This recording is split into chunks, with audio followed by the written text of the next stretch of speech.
IT job కోసం try చేస్తున్నారా? Coding tutor లో ట్రైనింగ్ తో పాటు stipend and 100% job guarantee. Price action trading పై అశోక్ దేవనం ప్రియ కండక్ట్ చేసే వెబినార్ కోసం ఈ నెంబర్ కి కాల్ చేయండి. నమస్తే, వెల్కమ్ టు సుమన్ టీవీ. నేను విష్ణు. ప్రస్తుతం మనతో పాటు QPFP qualified personal finance professional Chari గారు ఉన్నారు. వారితో మాట్లాడదాం.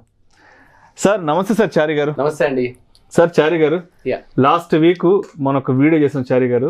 దేని గురించి అంటే 1995లో ఒక ఫండ్ లో కనుక 10 lakhs ఇన్వెస్ట్ చేస్తుందంటే 29 సంవత్సరాల తర్వాత 39 కోట్లు రావడం జరిగిందని ఒక ఫండ్ గురించి మాట్లాడుకున్నాం. ఆ వీడియో కూడా బాగా రీచ్ అయింది, చాలా మంది కూడా రెస్పాండ్ అయ్యారు. అయితే అంటే అందరూ దేని గురించి రెస్పాండ్ అయ్యారంటే, సార్ ఇదంతా జరిగిపోయింది కదా, ఇదంతా జరిగిపోయింది, ఇదంతా హిస్టారికల్ పెర్ఫార్మెన్స్, హిస్టారికల్ డేటా కదా, ఇదంతా మాకు అవసరం లేదు, ఇలా ఏదైనా జరగబోయేది నెక్స్ట్ ఒక 20-30 yearsకి ఈ ఫండ్ ఏదైతే రిటర్న్స్ ఇచ్చిందో ఇలాంటి రిటర్న్స్ ఇచ్చే ఫండ్ ఏదైనా ఉందా అంటూ మాకు ఏదైనా ఒక ఫ్యూచర్ ప్రొడిక్షన్ కావాలంటే చాలా మంది అడిగారు. అంటే మ్యూచువల్ ఫండ్స్ విషయానికి వస్తే ఆ విధంగా ఒక ఫ్యూచర్ ప్రిడిక్షన్ చేసి చెప్పొచ్చు అంటారా? అది ముందు ఏమైనా ఎక్స్పెక్ట్ చేయగలరా? అంటే ఈ ఫండ్ నెక్స్ట్ 20-30 yearsలో ఇంత పెద్ద ఎత్తున రిటర్న్స్ రాబట్టబోతోంది అంటూ అది ఎవరైనా ఆ భవిష్యత్తుని ప్రిడిక్ట్ చేయగలరా మ్యూచువల్ ఫండ్స్ విషయంలో? దట్స్ ప్రాక్టికల్ ఇంపాసిబుల్ అండి. బట్ ఒక పని చేయొచ్చు మనం. ఎలా చేయొచ్చు అంటే, పర్టికులర్ ఫండ్ ఇంత రిటర్న్ ఇస్తుందా అలా కాకుండా అసలు మార్కెట్స్ కి ఇంత స్కోప్ ఉందా లేదా అనే ప్రెడిక్షన్స్ మాత్రం చేసుకోవచ్చు అండి మనం. ఓకే, ఇదంతా ఫండమెంటల్ అనాలిసిస్. బేసిక్ గా ఈ ఒక్క ఫండే కాదండి, యాక్చువల్గా ఇంతే రిటర్న్స్ ఇచ్చిన ఫండ్స్ చాలా ఉన్నాయి ఇండియాలో. మనకి ఏంటంటే జస్ట్ అది మార్కెట్ ఇలా ఉంది, మ్యూచువల్ ఫండ్స్ లో ఇంత అద్భుతమైన రిటర్న్స్ వచ్చాయని ప్రజలకు అర్థం కావడానికి ఆ వీడియో చేశాం. నెక్స్ట్ 20-30 years మార్కెట్ ఇలా ఉండబోతుందా అనే ప్రెడిక్షన్స్ మాత్రం మనం చేయొచ్చు, కానీ ఎగ్జాక్ట్ గా ఫండ్ ఇలాంటి రిటర్న్స్ ఇచ్చే అవకాశం ఉందని మనం చెప్పడానికి ఎవరికి ఇంపాసిబుల్. అంతకంటే ఎక్కువ రిటర్న్స్ ఇచ్చే ఫండ్ కూడా రావచ్చు, అంతకంటే ఎక్కువ రిటర్న్స్ ఇచ్చే ఫండ్స్ ఇంకా బోల్డ్ రావచ్చు. కానీ అసలు ఫస్ట్ ఆఫ్ ఆల్ ఆ ఫండ్స్ కి అంత కెపాసిటీ ఉందా లేదా అంటే, మన మార్కెట్స్ కి అంత కెపాసిటీ ఉందా లేదా అని చూడాలి. సరిగ్గా 3 సంవత్సరాల క్రితము సుమన్ టీవీలోనే ఈ ప్రొడిక్షన్స్ తో నేను ఈ వీడియో చేశాను. ఇదే కాన్సెప్ట్స్ నేను అందులో చెప్పానండి. మళ్ళీ ఒకసారి మన ప్రేక్షకులందరి గురించి ఒకసారి మళ్ళీ రిపీట్ చేస్తాను అవన్నీ. ఓకే, ఇప్పుడు ఫర్ ఎగ్జాంపుల్ వరల్డ్ లో మన ఫైనాన్షియల్ గురువు ఎవరు చూస్తారంటే వారెన్ బఫెట్ ని చూస్తారు. ఇప్పుడు వారెన్ బఫెట్ ఎందుకు అంత రిచెస్ట్ పర్సన్ అని మిమ్మల్ని అడిగితే మీరు ఏం చెప్తారు? అంటే ఆయన చాలా చిన్న వయసు నుంచి ఇన్వెస్ట్మెంట్ స్టార్ట్ చేశారు. 10-11 సంవత్సరాల వయసు నుంచి ఇన్వెస్ట్మెంట్ స్టార్ట్ చేశారు. అవును. తర్వాత ఆయన ఎక్కువ లాంగ్ టర్మ్ గురించి ఎక్కువ చెప్తారు. అంటే లాంగ్ టర్మ్ లో కాంపౌండింగ్ అనేది ఎలా ఎఫెక్టివ్ గా పనిచేస్తుంది ఏంటనే దాని గురించి ఆయన ఎక్కువ చెప్తుంటారు. కరెక్ట్. తర్వాత ఆయన ఒక స్టాక్ ని ఎగ్జాక్ట్ గా అనాలిసిస్ చేసి దాంట్లో ఉన్న మంచి చెడుల గురించి ఆయన కరెక్ట్ గా అంచనా వేయగలడు. కరెక్ట్. సో అందులో ఆయన దిట్ట. ఇప్పుడు ఇలా ఎన్నో రీజన్స్ చెప్తారు. ఆయన తక్కువ ఏజ్ లో స్టార్ట్ చేశాడు, స్టాక్ ని బాగా స్టడీ చేస్తాడు. ఓకే, ఆయన long term investor, compounding effect అంటే ఆయనకు బాగా అర్థమైంది, ఇవన్నీ బాగా చెప్తారండి. బట్ ఒక్క క్వశ్చన్ ఏంటంటే, ఇఫ్ వారెన్ బఫెట్ అనేవాడు యుఎస్ లో కాకుండా ఏ పాకిస్తాన్ లోనో ఆఫ్ఘనిస్తాన్ లో పుట్టుంటే ఇంతే సేమ్ రిచెస్ట్ పర్సన్ అయ్యేవాడా? సేమ్ తెలివితేటలు ఉన్నా కానీ అవకాశం ఉండదు అక్కడ, రైట్? అంటే దీని అర్థం ఏంటంటే, తన growth directly proportionate to his country growth. ఆయన ఒక దేశం గ్రోత్ ఏదైతే ఉందో ఆ దేశం గ్రోత్ లో ఈయన ఒక పార్ట్, అదే నడిపించింది ఆయన ముందుకు ఆ విధంగా. Exactly, right. సో అంటే ఇప్పుడు మనకి గత 30 సంవత్సరాలలో ఈ పలానా ఫండ్ అద్భుతమైన రిటర్న్స్ ఇచ్చింది అంటే మన కంట్రీ కూడా అలా గ్రో అయింది, మన ఎకానమీ కూడా అలా గ్రో అయింది కాబట్టి ఆ ఫండ్ అంత రిటర్న్స్ ఇవ్వగలిగింది. అలాగే నెక్స్ట్ 20-30 years ఇలాంటి ఫండ్స్ ఇవ్వబోతాయా, ఇంతే అద్భుతమైన రిటర్న్స్ వస్తాయంటే ఇంతకంటే అద్భుతమైన రిటర్న్స్ కూడా రావచ్చు. కానీ దాన్ని ఎలా మనం ప్రిడిక్ట్ చేస్తామంటే, మన కంట్రీ యొక్క గ్రోత్ నెక్స్ట్ 20-30 years ఎలా ఉందో చూసుకోవాలన్నమాట. మన కంట్రీ గ్రో అయ్యిందంటే మటుకు డెఫినెట్ గా ఇలాంటి ఫండ్స్ 100లో రావచ్చు, 10లో రావచ్చు, లక్షలు, వేలు. అంటే ఆ ఎకానమీ గ్రోత్ లో మనం పార్టిసిపేట్ చేయగలగాలి. ఇది మన economy growth next 20 years, 15-20 years production వరకు చేయగలిగితే కనుక ఎలా ఉంది సిచ్యువేషన్ అంటే, మన ఎకానమీని 3 key factors రన్ చేస్తున్నాయండి. 3 key factors. ఒకటి, point number 1, youth population run చేస్తుంది. ఎక్కువ ఉంది. ఓకే, ఎక్కువ ఉంది. Point number 2, female working population. Point number 3, the standard of living of a middle class people. Okay, ఈ 3 కాంపోనెంట్స్ మన నెక్స్ట్ 15-20 ఇయర్స్ ఇండియాని run చేయబోతున్నాయి. Okay, first point, youth population విషయానికి వస్తే ఏమవుతుందంటే 40 crores ఆఫ్ యూత్ అంటే మన దగ్గర అరౌండ్ 30 to 40% అనుకుంటా, ఒకవేళ 40 crores అనుకుంటా. 140 crores పాపులేషన్ ఉన్న కంట్రీలో 40%, 30 to 35% యూత్ పాపులేషన్ ఉన్నారంటే వాళ్ళు కొన్ని వందల కంట్రీస్కి పాపులేషన్ ఇంత లేదు. కొన్ని వందల కంట్రీస్కి పాపులేషన్ ఇంత లేదు. అంత పాపులేషన్ మనకి నెక్స్ట్ 5 to 10 ఇయర్స్లో at least 50% of this youth population అందరూ కూడా వర్కింగ్ స్టేజ్లోకి రాబోతున్నారు. సో మనకు ఒక డేటా ఏం చెప్తుంది అంటే నెక్స్ట్ 10 ఇయర్స్లో మనకి యూత్ పాపులేషన్ అనేది, అంటే మన ఇండియన్స్ చూడండి మీరు, ప్రతి కంట్రీలో ప్రతి పెద్ద కంపెనీస్లో CEO లాగా వర్క్ చేస్తారు. ఆల్రెడీ ఇది జరుగుతుంది మనకి. అలాగే నెక్స్ట్ 10 సంవత్సరాల్లో మాత్రం అద్భుతమైన గ్రోత్ ఈ యూత్ పాపులేషన్ వల్ల వస్తుంది. అన్ని కంట్రీస్ లోంచి మీరు అబ్జర్వ్ చేయండి, చైనా నుంచి ఒకటి ఇంపోర్ట్ అవుతుంది, ఓకే, తైవాన్ నుంచి ఒకటి ఇంపోర్ట్ అవుతుంది, ఒక దగ్గర నుంచి ఎలక్ట్రానిక్స్ ఇంపోర్ట్ అవుతాయి, ఒక దగ్గర నుంచి ఆయిల్ ఇంపోర్ట్ అవుతుంది అట్లా. కానీ ఇండియా నుండి ఒక స్కిల్డ్ బ్రెయిన్స్ ఇంపోర్ట్ అవుతాయండి. ఓకే, మంచిగా స్కిల్డ్ లేబర్ అనేది మనకి ఇండియాలో దొరుకుతుంది. ఓకే, ఇది one of the key factor. Definite గా మన కంట్రీ గ్రోత్ కి, మన కంట్రీ ఎకానమీకి హెల్ప్ అవుతుంది. First point. Second point, female working population. మీరు అబ్జర్వ్ చేయండి, ఎగ్జాక్ట్లీ ఒక 15-20 ఇయర్స్ బ్యాక్, 1999, 2000 ఈ టైంలో మీరు ఒక గవర్నమెంట్ ఆఫీసెస్లలో లేదా గవర్నమెంట్ కాలేజెస్లో, గవర్నమెంట్ స్కూళ్ళల్లో మాత్రమే టీచర్స్ని ఈ ఫీమేల్ వర్కింగ్ పాపులేషన్ చూసారండి. బట్ ఇప్పుడు ఎలా ఉంది సిచ్యువేషన్?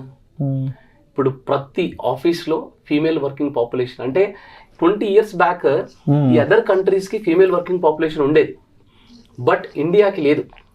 ఇది ఒక కొత్త రెవల్యూషనరీ చేంజ్ జరిగింది మన దగ్గర. So female working population encouragement చాలా జరిగింది. And next generation you cannot imagine, అంటే దాదాపు all female working population, every female will work now. Data ఏం చెప్తుందంటే నెక్స్ట్ 10 ఇయర్స్లో వరల్డ్లో హైయెస్ట్ ఫీమేల్ వర్కింగ్ పాపులేషన్ మన కంట్రీ ఉంటుందని చెప్తుంది data. Okay, and third point, standard of living of a middle class. Okay, మీరు ఫర్ ఎగ్జాంపుల్ సరిగ్గా మేము 15 సంవత్సరాల క్రితము కేరళ వెళ్ళామండి, అంటే అయ్యప్ప స్వామి దీక్ష తీసుకొని. ఆ రోజు ఫ్లైట్ లో అయ్యప్ప స్వాములు 1 or 2, మాక్సిమం 3. కానీ ఇవాళ అదే ఫ్లైట్ సపరేట్ గా స్వాముల గురించే సపరేట్ ఫ్లైట్ బుక్ చేయాల్సి వస్తుంది. ఇన్ఫాక్ట్ అదే శబరిమలలో సపరేట్ గా ఎయిర్పోర్టే కడుతున్నారు. అంత మిడిల్ క్లాస్ పీపుల్ ఫ్లైట్స్ ఎక్కడం స్టార్ట్ చేశారు. ఓకే, ప్రతి కంట్రీకి వెళ్ళడం స్టార్ట్ చేశారు. Okay, middle class standard of living ఎందుకు అలా ఉంటుంది అనేది మన ప్రాసెస్, మన థింకింగ్ ఎలా ఉంటుంది సైకలాజికల్ గాని చూడండి మీరు. ఫర్ ఎగ్జాంపుల్, రోడ్ సైడ్ లో ఒక ఫిల్టర్ కాఫీ దొరికింది అనుకోండి, అది ఎంత అమ్ముతారు? మాక్సిమం ఒక 20 రూపాయలు, 25 రూపాయలు, 30 రూపాయల లోపల మాక్సిమం కదా. అదే కాఫీని తీసుకెళ్లి కాఫీ డేలో పెట్టామనుకోండి, 250, 370, 400, 500, 600, దానికి ఇంకా లిమిట్ అంటే లేదు కదా. అదే కాఫీని తీసుకెళ్లి జూబ్లీ హిల్స్ లో బరిస్టా కేఫ్ లో పెట్టామనుకోండి, అక్కడ ఇక్కడ 200 ఉన్న కాఫీ అక్కడ 500 అవుతుంది, రైట్? సో సరిగ్గా ఆలోచించండి, మనం నిజాయితీగా చూస్తే ఈ మూడిట్లలో టేస్టీ కాఫీ ఎక్కడ దొరుకుతుంది? బయటే, మన రోడ్ సైడ్ 20 రూపాయలు, 30 రూపాయల కాఫీ అద్భుతంగా ఉంటుంది నిజంగా. అంటే మన బరిస్టా కేఫ్కి వెళ్ళి ఏం చేస్తారంటే, నేను కాఫీ తాగుతున్నానని చెప్పేసి దాన్ని తీసి ఇన్స్టాగ్రామ్ లోనో ఫేస్బుక్ లోనో స్టేటస్ లో పెట్టుకుంటారు. సో ద స్టేటస్, ఇక్కడ తాగేది కాఫీ గురించి కాదు అక్కడికి వెళ్ళేది. So the status, the standard of living of a middle class person is growing and it is significantly growing. దాని ఆ డేటాని అసలు మనం పట్టుకోలేకపోతున్నాం, అంత స్పీడ్గా గ్రో అవుతుంది అది. ఓకే, ఇప్పుడు మీకు ఒక టీవీ కొనాలంటే, ఒక ఫ్రిడ్జ్ కొనాలంటే ఒకప్పుడు 50,000 అక్యుములేట్ చేసి ఒక 40,000 జమ చేసి కొనేవాళ్ళం. కానీ ఇవాళ ఒక బజాజ్ ఎలక్ట్రానిక్స్ లో, రిలయన్స్ డిజిటల్ లోకి వెళ్తే 1 రూపీ కట్టకుండా టీవీ, ఫ్రిడ్జ్, వాషింగ్ మిషన్, ఇంట్లో కావాల్సిన అన్ని హోమ్ అప్లయన్సెస్ అన్ని వచ్చేస్తాయి, అన్ని కూడా ₹1 కట్టకుండా వస్తాము. నెక్స్ట్ మంత్ నుంచి ఈఎంఐ స్టార్ట్ అవుతుంది, that to 0% EMI, right. Consumption అనేది ఇలా గ్రో అవుతుంది. 2 వీలర్ నడిపే వాళ్ళు లాస్ట్ 10 years లో 4 వీలర్ నడిపే వాళ్ళ రేషియో చాలా ఇంక్రీజ్ అయింది. ఓకే, ఈ మిడిల్ క్లాస్ పీపుల్ అందరూ కూడా స్టాండర్డ్ ఆఫ్ లివింగ్ ఇంక్రీజ్ చేస్తున్నారు. దీనివల్ల కన్సంప్షన్ భయంకరంగా గ్రో అవుతుంది. ఓకే, ఇప్పుడు మనకి ఫర్ ఎగ్జాంపుల్ యుఎస్లో 1000 members ఉంటే కనుక ఎవ్రీ 1000 members కి 800 members కి 4 వీలర్స్ ఉంటాయండి. 750 నుండి 800 వరకు. అదే ఇండియాలో అట్లీస్ట్ 50 to 60 కూడా లేవు. ఎవ్రీ 1000 members లో 50 కూడా లేవు. యాక్చువల్ నెంబర్ 20-30లో ఉంది అంతే. That's it. అంటే ఇంకా ఎంత కన్సంప్షన్ ఉంది అంటే జరిగిన కన్సంప్షన్ ఎంత ఉంది, జరగబోయే కన్సంప్షన్ ఎంత ఉంది. ఓకే, జస్ట్ జరిగిన కన్సంప్షన్కే లాస్ట్ 10 yearsలో 2013 నుండి 2000 ఇప్పటి వరకు లాస్ట్ 10-11 yearsలోనే already mutual funds last 20-30 years ఇచ్చిన రిటర్న్స్ కంటే అద్భుతమైన రిటర్న్స్ ఇచ్చాయి. ఓకే, కొన్ని ఫండ్స్ ఉన్నాయండి, లాస్ట్ టైం కూడా నేను చెప్పాను, ఫండ్ నేమ్ చెప్పాను కానీ ₹1,00,00,000 ఇన్వెస్ట్ చేస్తే వాళ్ళకి 10 కోట్లు అయిందండి. 10 లక్షలు ఇన్వెస్ట్ చేస్తే ₹1,00,00,000 అయింది ఆ ఫండ్లో. ఓకే, ఇది ఆల్రెడీ మనం చెప్పుకుంటున్న డేటా ఏదైతే ఉందో, మనం చేస్తున్న ప్రిడిక్షన్స్ ఏదైతే ఉందో ఆల్రెడీ మన కళ్ళ ముందు జరుగుతోంది, స్పీడ్గా జరుగుతోంది. ఓకే, అండ్ నెక్స్ట్ 15-20 years ఈ డేటా, నేను మీకు చెప్పిన డేటా ఏదైతే ఉందో ఇది అన్ని కంట్రీస్ కలిసి మన పైన చేసిన అనాలిసిస్ తో ఇచ్చిన డేటా. ఏదో మన కంట్రీని మనం ఏదో ప్రేజ్ చేయడానికి, మనం ఏదో మన కంట్రీని లేపడానికి మనం ఏదో ఈ డేటా నేను చెప్పట్లేదు మీకు. మన కంట్రీ మీద అదర్ కంట్రీస్ అన్ని కూడా మన కంట్రీ మీద చేసిన అనాలిసిస్ ప్రకారం ఇచ్చిన డేటా ఇదంతా. And this data 100% predictions. ఈ డేటా వల్ల మనకు అద్భుతమైన రిటర్న్స్ వస్తాయి. అండ్ నేను చెప్పిన ఫండ్ కంటే ఇంకా అద్భుతమైన రిటర్న్స్ ఇచ్చే ఫండ్స్ కూడా ఉంటాయి. ఇన్వెస్టర్ ఏంటంటే ఇన్వెస్ట్ చేస్తూ ఉండాలి. ఇక్కడ ఫైనల్ గా ఒక క్వశ్చన్ ఉంటుందండి ఇక్కడ, మరి మార్కెట్ క్రాష్ అవుతాయి కదా, మార్కెట్ కరెక్షన్స్ అవుతాయి కదా, ఎలా అని చెప్పి ఇన్వెస్టర్స్ అందరికి ఒక క్వశ్చన్స్ ఉంటాయి. ఓకే, నేను చెప్పిన ఈ లాస్ట్ 30 years లో కూడా కరెక్షన్స్ ఉన్నాయి. చాలా అతి భారీ అంటే భారీ కరెక్షన్. 2008 కరెక్షన్ ఉంది, 2004 కరెక్షన్, 2002 కరెక్షన్ ఉంది, కోవిడ్ కరెక్షన్ ఉంది, డిమానిటైజేషన్ కరెక్షన్ ఉంది, ఎన్నో కరెక్షన్స్ ఉన్నాయి. So despite of all the corrections మనము 10 lakhs పెడితే 39 crore అయింది. నెక్స్ట్ 20-30 years కూడా, నెక్స్ట్ 15-20 years కూడా డెఫినెట్ గా ఇంతకంటే పెద్ద కరెక్షన్స్ కూడా ఉంటాయండి. But corrections are temporary, growth is permanent. మీకు ఫర్ ఎగ్జాంపుల్ చెప్తాను చూడండి. ఒక సాధువు అక్కడి నుంచి వెళ్తున్నాడంట, ఒక నది ఒడ్డు నుంచి ఒక ఆయన చూస్తున్నాడంట. ఒక తేలు వచ్చి ఆ నదిలో పడిపోతా ఉందంట. సో దాన్ని రక్షించడానికి సాధువు ఏం చేస్తున్నాడంటే ఒక చిన్న ఆకు పెట్టి ఆ తేలు ఇట్లా కాపాడుతున్నాడు. కాపాడుతుంటే ఆ తేలు ఏం చేస్తుందంటే సాధుని కుట్టిందంట. కుట్టేసరికి అది ఇట్లా బట్ట చుట్టుకొని మళ్ళీ నీళ్ళలో పడుతుంటే మళ్ళీ ఆకు పెట్టి కాపాడుతున్నాడు. అలా 2-3 సార్లు జరిగిందంట.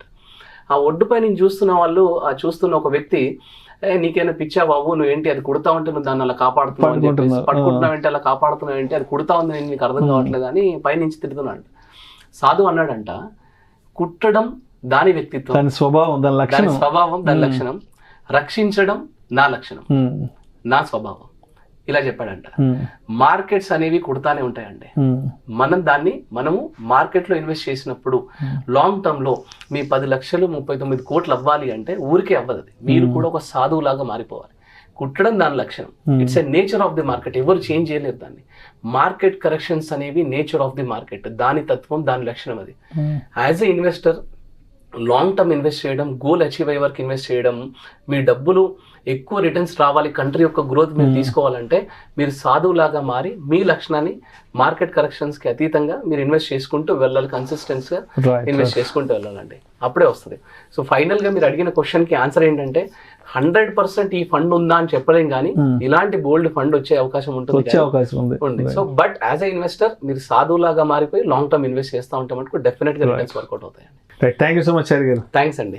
సుమన్ టీవీలో మీ పర్సనల్ అండ్ బిజినెస్ ప్రమోషన్స్ కోసం కింది నెంబర్కి కాంటాక్ట్ చేయండి.